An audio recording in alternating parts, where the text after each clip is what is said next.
जिस तरह से सभी पार्टियों के नेता भारतीय जनता पार्टी के ऊपर आरोप पे आरोप लगा रहे हैं, उसी तरह दिल्ली के मुख्यमंत्री अरविंद केजरीवाल भी प्रधानमंत्री अमित शाह और तमाम बीजेपी नेताओं पर आरोप लगा रहे हैं।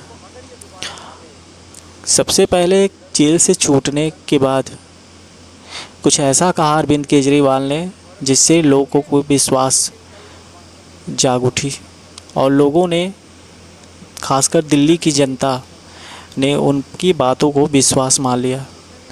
और ये विश्वास क्यों ना, जब बीजेपी का बनाया हुआ सब कुछ है। केजरीवाल का कहना सबसे पहले कि इस बार प्रधानमंत्री नरेंद्र मोदी जी नहीं बल्कि अमित शाह जी बनेंगे। वहीं उत्तर प्रदेश मुख्यमंत्री योगी आदित्यनाथ को हटा दिया जाएगा और किसी और को उत्तर प्रदेश की मुख्यमंत्री बना दिया जाएगा।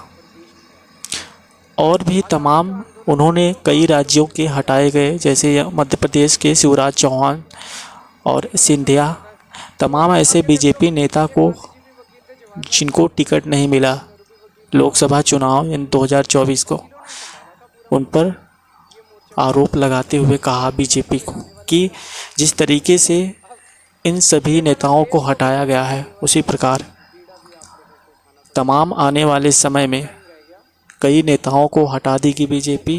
और ख़ासकर उन्होंने प्रधानमंत्री नरेंद्र मोदी के बारे में कहा। वहीं अमित शाह प्रधानमंत्री बनेंगे ऐसा दावा कर रहे हैं। तो अब आप सब लोगों को अगर ये दोबारा आ गए तो इस देश के अंदर जनतंत्र नहीं बचेगा। चुनाव या तो करवाएंगे ही नहीं, और अगर करवाएंगे तो वो पुतिन टाइप और बांग्लादेश टाइप और पाकिस्तान टाइप कराएंगे, जब सबको वो जेल में डाल के और चुनाव। हिटलर ने भी यही किया था। अगर आपने हिटलर की वो जीवनी पढ़ी हो तो उसने भी आने के कुछ महीने के अंदर उसने एक जबरदस्ती आग लगवा दी अपने पार्लियामेंट के ऊपर, और जितने विपक्ष के नेता थे सबको उनको आग के केस में उन सबको जेल में डाल दिया और फिर चुनाव कराया। 90% से ज़्यादा वोट आ गए हिटलर के। तो यही काम ये करने वाले हैं। आज मैं आपसे अपील करने के लिए आया हूँ कि इस देश को बचा लो। किसी भी हालत में हमें मोदी जी को इस बार दोबारा सरकार नहीं बनाने देनी। ऐसा नहीं कि मुझे कोई उनसे पर्सनल नफरत है, पर देश की बात है। आज़ादी का आंदोलन पढ़ो तो आप ही लोगों ने सबसे आगे बढ़ चढ़ के आज़ादी के आंदोलन में हिस्सा लिया था। वकीलों ने सबसे ज़्यादा, जो भी उठा के देख लो वकील ही थे। गांधी जी भी वकील थे, जवाहरलाल नेहरू भी वकील थे, मोतीलाल नेहरू भी वकील थे, बाबा साहब अम्बेडकर भी वकील थे। वकीलों ने ही संभाला था पूरा मोर्चा।